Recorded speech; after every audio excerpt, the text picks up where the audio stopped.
Sudah bergabung semua ya, ibu-ibu sekalian? Sudah, Bu. Sudah, Bu. Baiklah, kita akan memulai IHT kita pada hari ke-6 ini. Sebelumnya, bagaimana kabar ibu-ibu sekalian ini? Sehat semua kan? Sehat, Bu. Alhamdulillah, semua sehat ya. Oke, kita mulai ya. Sebelum memulai pembelajaran pada hari ini, silakan ketua kelas untuk memimpin kita dalam doa. Sebelum kita mulai pembelajaran, kita berdoa menurut agama kita masing-masing. Berdoa dimulai.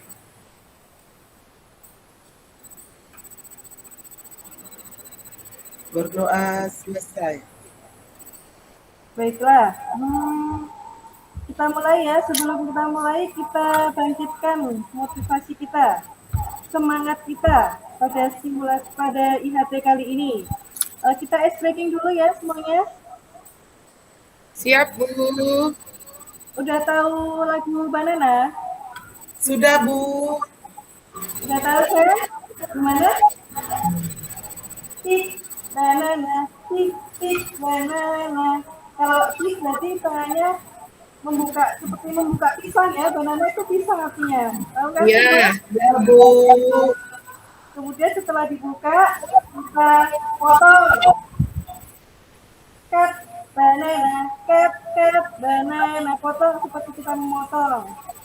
Setelah kita potong, kita makan. Eat banana, eat banana. Setelah kita makan, kita kotak-kotak perutnya. Ya. Shake banana, shake banana. Kemudian kita buang kulitnya. Push banana. Kita ulangi ya. 1, 2, 3. Membuka sini banana, kita.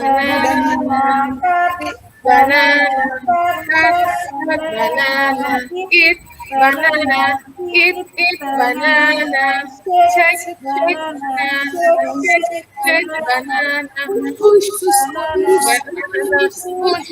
push banana. Yeay. Semangat semua ya. Ya, Bu. Baiklah, kita mulai pembelajaran hari ini. Sudah terlihat semua, ibu-ibu? Sudah, Bu. Sudah, Bu. Nah, kita mulai sesi simptoms kita, yaitu mengenai asesmen formatif dan sumatif.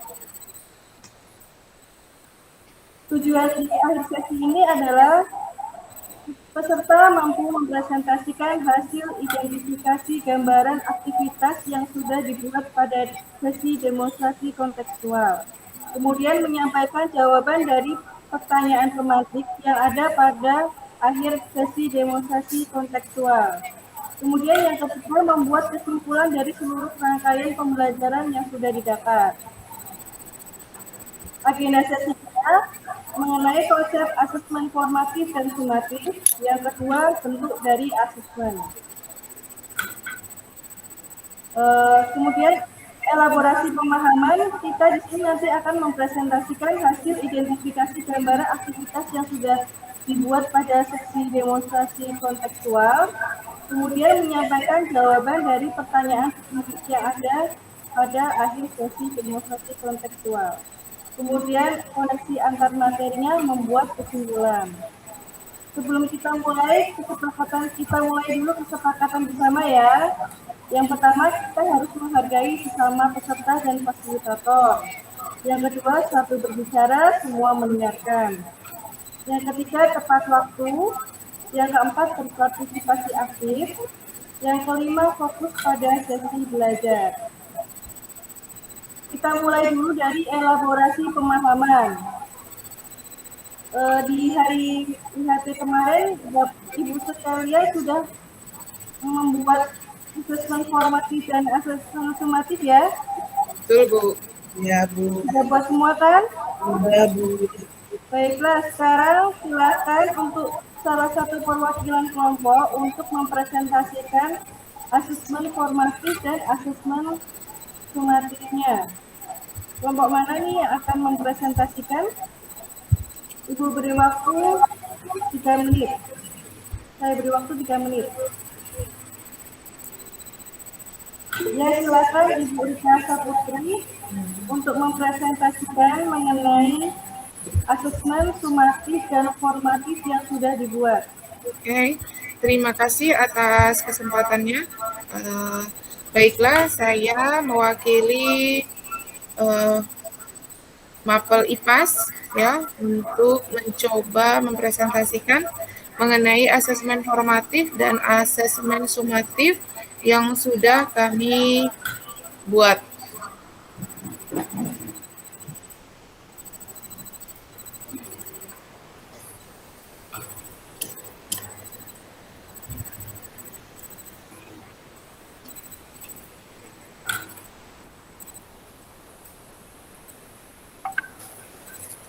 Oke, sudah kelihatan ya. Baiklah, saya mulai. Ini adalah asesmen formatif ya yang sudah kami buat berupa lembar aktivitas. Jadi asesmen formatif ini seperti yang kita tahu kita lakukan pada saat proses pembelajaran itu sedang berlangsung ya. Jadi sesuai dengan modul ajar yang sudah kelompok kami buat, di mana kami melakukan merancang percobaan dengan membuat alat penjernihan air. Jadi ini adalah asesmen formatifnya berupa lembar aktivitas di mana ada beberapa aspek yang diamati, investigasi, kemudian observasi, klasifikasi, interpretasi, dan komunikasi. Ya, oke. Kemudian saya lanjutkan lagi. Ini adalah rubriknya, rubrik penilaiannya. Ya, ada skor 1 sampai skor 4 di sana, di mana setiap indikator itu dinilai mulai dari skor 1 sampai skor 4. Ya. Kemudian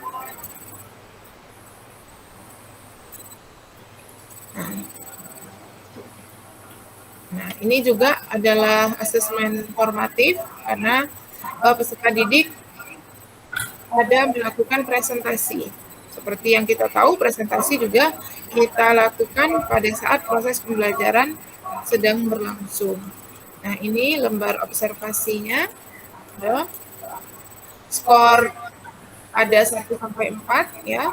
Mulai dari ketepatan jawaban, manajemen waktu, kemudian keterampilan mempresentasikan hasil diskusinya. Nah, ini rubrik penilaian presentasinya ya. Nah, ketepatan jawaban ya. Ini juga ada skor 1 sampai skor 4 ya. Kemudian manajemen waktu juga ada skor 1 sampai 4 dan keterampilan mempresentasikan hasil diskusi juga ada skor 1 sampai 4. Kemudian nah ini adalah asesmen sumatifnya. Di mana asesmen sumatif ini biasanya memang kita lakukan di akhir pembelajaran. Oh, dengan kata lain, setelah pembelajaran baru kita lakukan asesmen sumatif. Ya, kalau tadi mungkin proses, kalau ini di akhir pembelajaran. Asesmen sumatifnya ini berupa soal pilihan ganda, ya, yang kami buat kemarin. Ada 5 soal pilihan ganda, ya. Kemudian ada juga berupa soal uraian. Selain pilihan ganda, jadi ada juga berupa soal uraian. Ya, baik, Bapak Ibu sekalian, itulah asesmen formatif dan asesmen sumatif yang sudah kelompok IPAS buat di kelompok kami. Ya, saya jangan ditutup dulu. Oh, ya. Bu Rika, boleh ke atas dulu. Ya. Kita kaji bersama ya mengenai asesmen formatif yang sudah dibuat oleh kelompok Project IPA. Di sini berarti kalau asesmen formatif diisi atau dinilai saat kegiatan pembelajaran ya, betul ya Ibu Rika Ya, ya? betul. Betul, Bu. Kita lihat ada aspek yang diamati, indikator dan skor. Betul. Terus kemudian kita lihat rubriknya, rubrik penilaiannya. Oke. Nih. Kita ambil salah satu ya, di Ya. aspek investigasi ada merancang percobaan. Skor 4 jika menuliskan perencanaan, penyelesaian proyek, menuliskan alat dan bahan, desain dan cara kerja. Menuliskan merencanakan penyelesaian proyek, menuliskan alat dan bahan dan cara kerja, tapi tidak menuliskan desain. Kemudian skor 2 menuliskan perencanaan penyelesaian proyek dan menuliskan alat dan bahan. Kemudian hanya menuliskan alat dan bahan. Sudah bagus ya, Ibu-ibu? Ya, betul, Bu. Skornya ini kita bisa amati. Dari yang skor 4 ke skor 3 kan ada bedanya. Kalau yang skor 4 itu sudah Ada lengkap desainnya, dituliskan. Bu. Yang Ya, 3 betul. itu ada yang tidak dituliskan. Jadi ini bisa kita amati. Dari skor 3 ke 2 pun ada juga kan yang Ya, betul, Bu. tidak ditampilkan. Kemudian skor 1 juga hanya menuliskan A dan bahan saja. Oke, bagus. Lanjut ke bawah, Ibu Rika.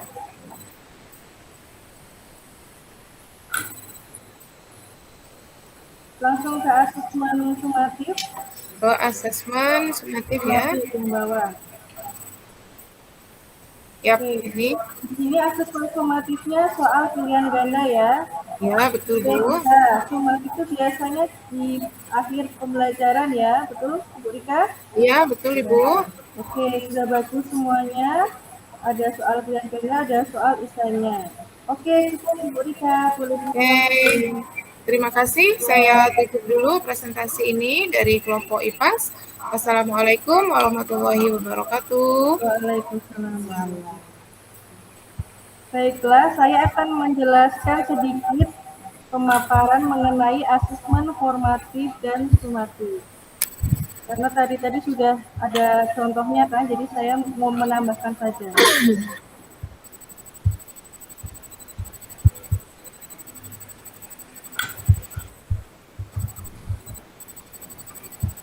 Jadi kita tahu ya, asesmen itu ada yang awal tadi ada diagnosis ya.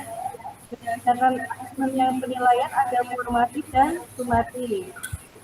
Bedanya apa sih? Kalau formatif itu kita lakukan saat proses pembelajaran.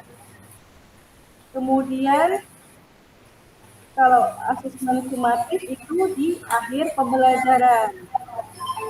Dari asesmen formatif ini nanti kita akan tahu apa-apa saja kita identifikasi, apa yang kurang, apa yang perlu dikembangkan. Kemudian asesmen formatif ini juga memberikan informasi mengenai apa saja yang dihadapi murid dalam proses pembelajaran, sehingga dukungan dari guru harus diberikan.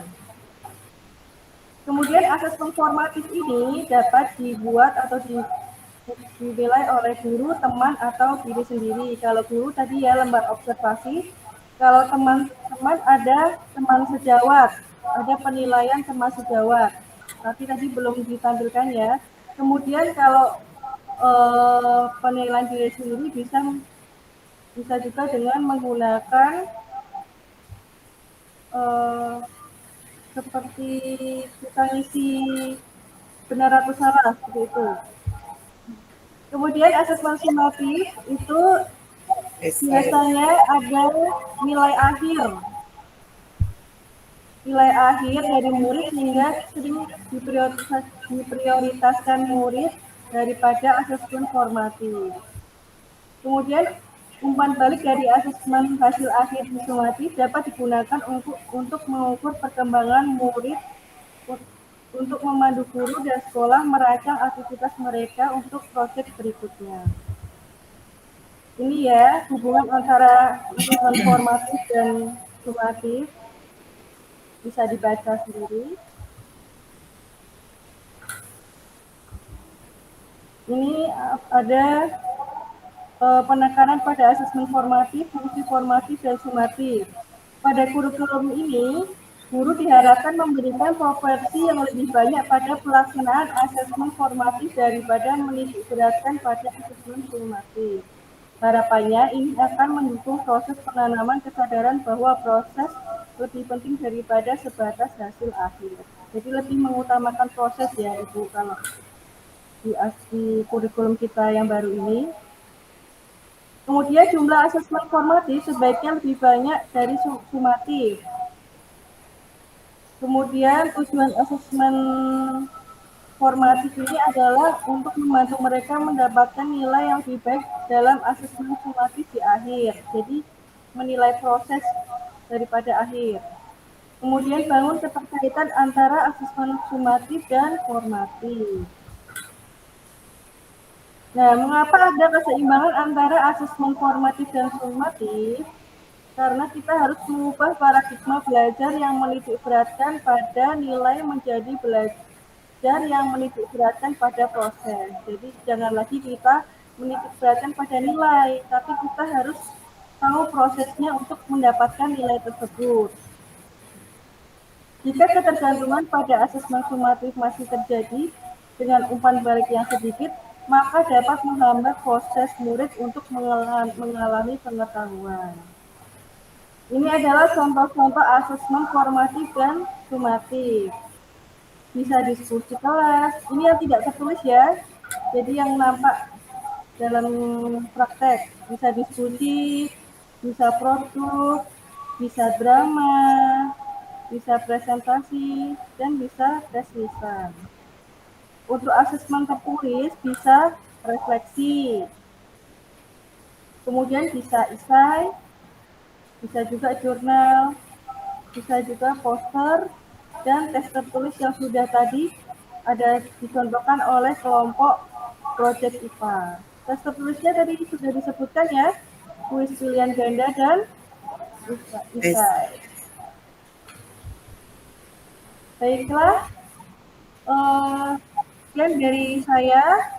Silakan untuk memberikan kesimpulan dari pembelajaran hari ini. Kita hari ini belajar tentang apa saja? Bisa disebutkan ibu-ibu sekalian kesimpulan pembelajaran pada hari ini. Adapun kesimpulan dari materi pembelajaran untuk yang disampaikan Bu Dani, asesmen sumatif diantaranya dilakukan di akhir pembelajaran. Selanjutnya berpengaruh terhadap nilai akhir. Dan selanjutnya digunakan untuk mengukur perkembangan murid tersebut. Dan selanjutnya contoh asesmen sumatif diantaranya soal pilihan ganda dan soal uraian. Itulah kesimpulan dari materi pembelajaran hari ini dari Ibu Dani. Silakan Ibu Dani. Ya, terima kasih Ibu Rohani. Baiklah, selesai sudah pembelajaran sinkronus pada hari ini. Silakan untuk mengakhiri pembelajaran hari ini, Ketua kelas untuk memimpin kita doa penutup. Marilah kita berdoa menutupi pelajaran hari ini. Berdoa menurut agama kita masing-masing. Berdoa dimulai.